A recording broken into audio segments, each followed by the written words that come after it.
example, I like bread and tea. It comes down. Or I think it's expensive.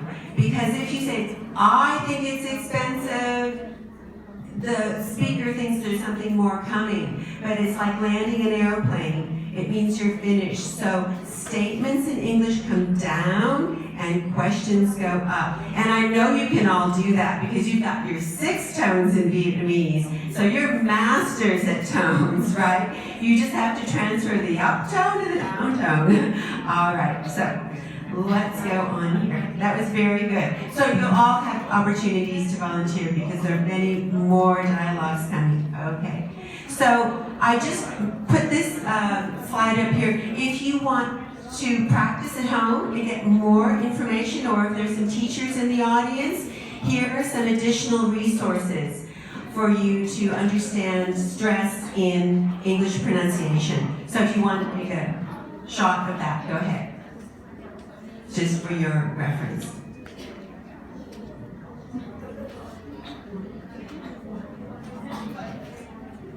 Okay, all set? All right, so, oops, let's see here. I always look at this slide, have my students look at this slide. These are all the sounds in English. The vowels and the consonants. So vowels are sounds where there's no obstruction, right? Nothing's coming together. That's how we sing. Consonants are formed, something comes together, either the lips, is this working? Yes. Or the tongue touches the back of the teeth, or there's some obstruction, something comes together in the throat, right? So let's go through these. We'll start with the vowels. Now, notice there's a distinction between monophthongs and diphthongs. Does anyone know what mono means?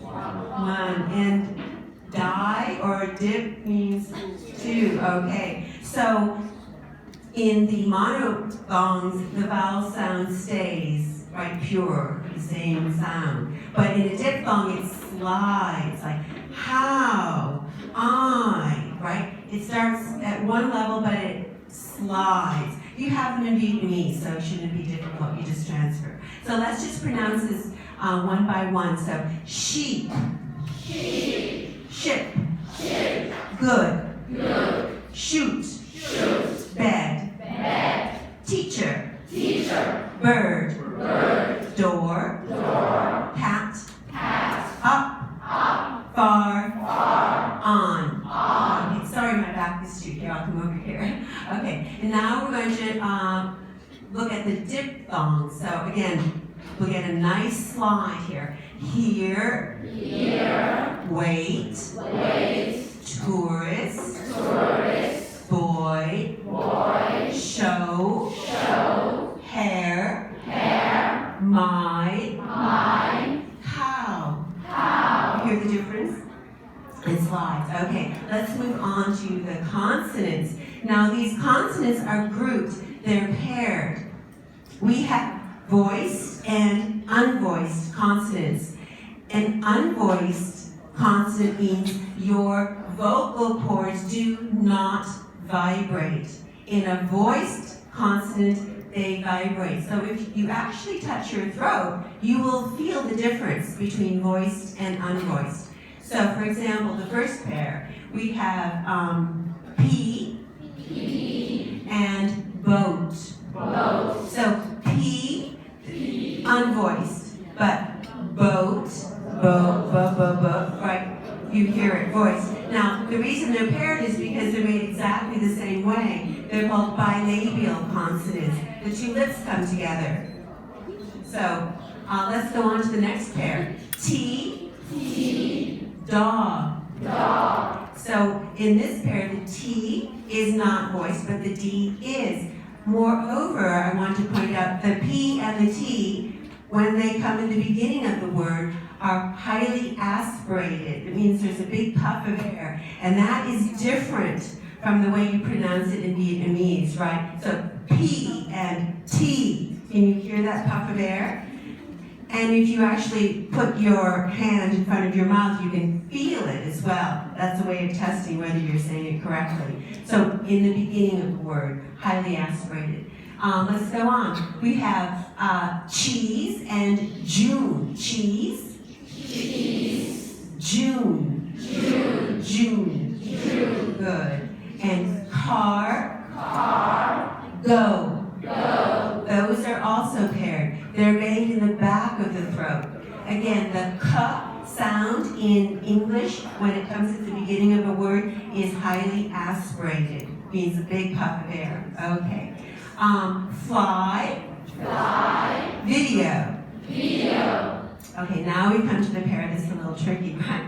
This sound doesn't exist in a lot of languages, and it can be challenging. You absolutely must stick out your tongue. Not very elegant, but you must say it correctly. So, thing. Thing. I didn't see too many tongues. Thing. Thing. You have to, you know, like a snake, the little tongue, that's it has to go in, out, in, like that. Thing. Okay. This. This. So that's exactly the same sound, except that this, it's voiced, right? The vocal cords vibrate. Okay. See. See. Zoo. Zoo.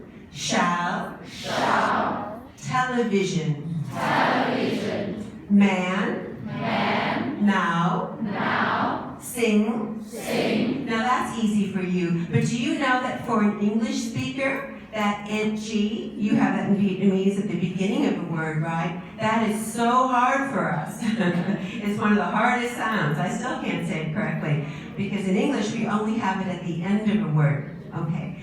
Hat. Hat. Love. Love. Red. Red. Wet. Wet. Yes. Yes. So those are all the possible sounds in English. There you have it. Okay, so now we're going to get lots of practice. Okay. So let's practice this paragraph. I'll first just read it so you can get it. You can hear it and hear the intonation. So, the party was really fun. At the beginning of the night, we went to dinner at a fancy restaurant in the center of the city. Then we went to a karaoke bar and sang and laughed for hours. It was a wonderful celebration, and everyone was happy. I'll never forget it. Okay, now sentence by sentence, and you can repeat after me. The party was really fun. The party was really fun. Now, party, that P is strongly aspirated, right? Nice, strong puff of air. Party. Party. Good. That sounded very good. At the beginning of the night, we went to dinner at a fancy restaurant in the center of the city.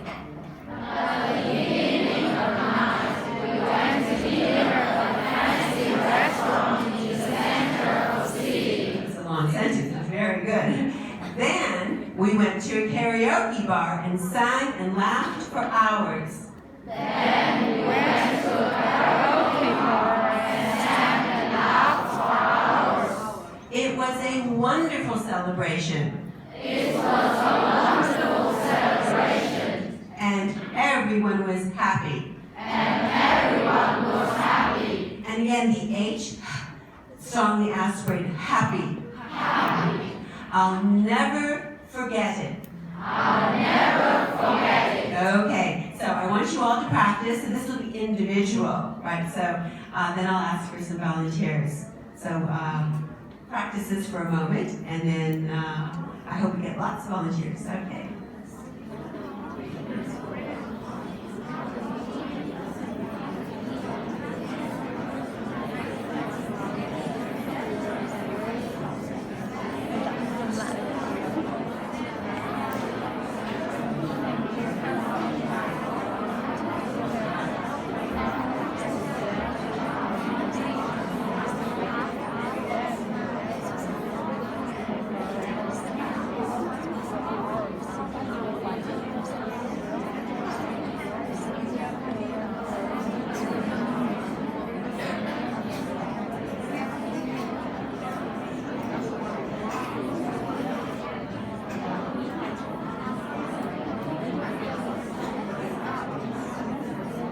Okay. Who is the first Birdie volunteer? Oh, wonderful. Oops, here we go. The party was really fun. At the beginning of the night, we went to dinner at a fancy restaurant in the center of the city. Then we went to a karaoke bar and sang and laughed for hours. It was a wonderful celebration, and everyone was happy. I'll never forget it. Excellent. That was very good. Very good. You had a good English teacher. That was very good. Okay, would you like to try? Okay. I really don't have anything to correct. Hello everyone, now I'm going to read the paragraph. The party was really fun. At the beginning of the night, we went to dinner at a fancy restaurant in the center of the city. Then we went to a karaoke bar and sang and laughed for hours. It was a wonderful celebration and everyone was happy. I'll never forget it. That was also really excellent. The only thing I have to say is on restaurants, because it's followed by a word in, the preposition in that begins with a vowel, we need to hear the T just a little bit more strongly. Restaurant in, and we'll talk about linking that. That was the only minor feedback, but it was excellent. Who else would like to try that? Okay, over here.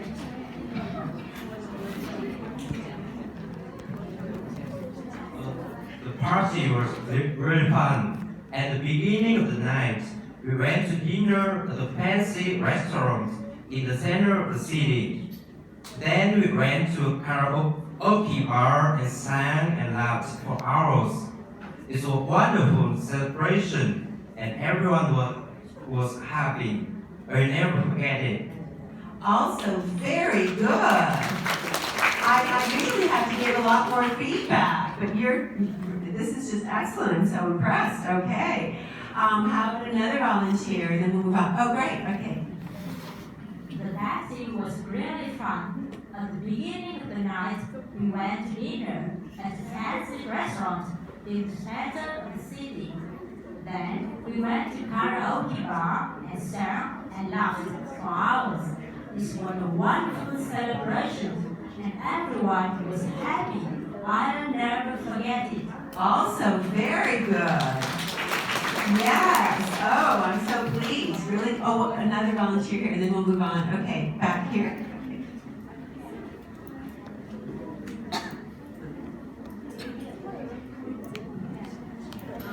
The party was really fun. At the beginning of the night, we went to dinner at a fancy restaurant in the center of the city. Then we went to a karaoke bar and sang and laughed for hours. It was a wonderful celebration, and everyone was happy. I will never forget it.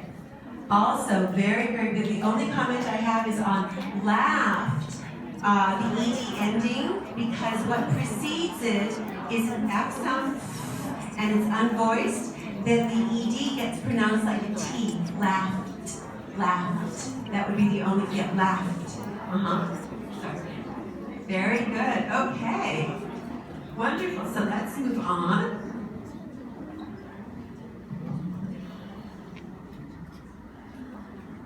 Okay, now we're going to talk about pauses, right? I assume this is the same in Vietnamese, I don't know. But we have natural groupings of words. Now, when we punctuate, for example, a period would be a full stop, right? That ends the thought. Commas can act as, slowing down, a little bit of a pause. Because we can't just keep talking. We have to create a certain rhythm and group our thoughts together. We call that chunking. So you all did this sort of naturally, but let's just read it one more time. The party was really fun. At the beginning of the night, we went to dinner. At a fancy restaurant. In the center of the city. So you see we have these prepositional phrases, right? At a fancy restaurant, in the center of the city. So it's just, these are thoughts, right? So we just They're just little breaks because you can't just keep going full speed ahead, right? Okay, then we went to a karaoke bar. And sang and laughed. For hours. It was a wonderful celebration. And everyone was happy. I'll never forget it. So it sort of happens naturally, but just remember, if there's one difference between Vietnamese and English, as I mentioned earlier, it's that in Vietnamese, it's just a little bit more staccato, like this, and like shorter, crisper. And in English, just remember to stretch things out, but because we do that, we need to have these natural breaks. Okay, so I think we'll move on, because we've already done this one. So let's just talk about this concept of chunking and pausing. So, as I mentioned, there are thought groups, right? And that's what we just saw. So, when you read something in English, obviously there's a period or some form of stop punctuation, a question mark, an exclamation mark, a semicolon, definitely a longer pause. But commas also indicate that there's a little bit of a pause. So, it's important because it makes it easier for the listener to understand. So that's the concept. Now, let's try this one. I'll read it first. Last week, I saw Finding Dory, the sequel to Finding Nemo. Instead of focusing on Nemo, this storyline is about Dory and how she lost her family in the first place. It was super cute and also really heartwarming. I definitely recommend watching it. Okay, so let's go chunk by chunk and repeat after me. We'll practice and then I'll ask for some volunteers. Last week, I saw Finding Dory. The sequel to Finding Nemo. Instead of focusing on Nemo, this storyline is about Dory. And how she lost her family. In the first place. It was super cute. And also really heartwarming. I definitely recommend watching it. It sounded very good. Okay, practice for a moment and then I'll ask for some volunteers.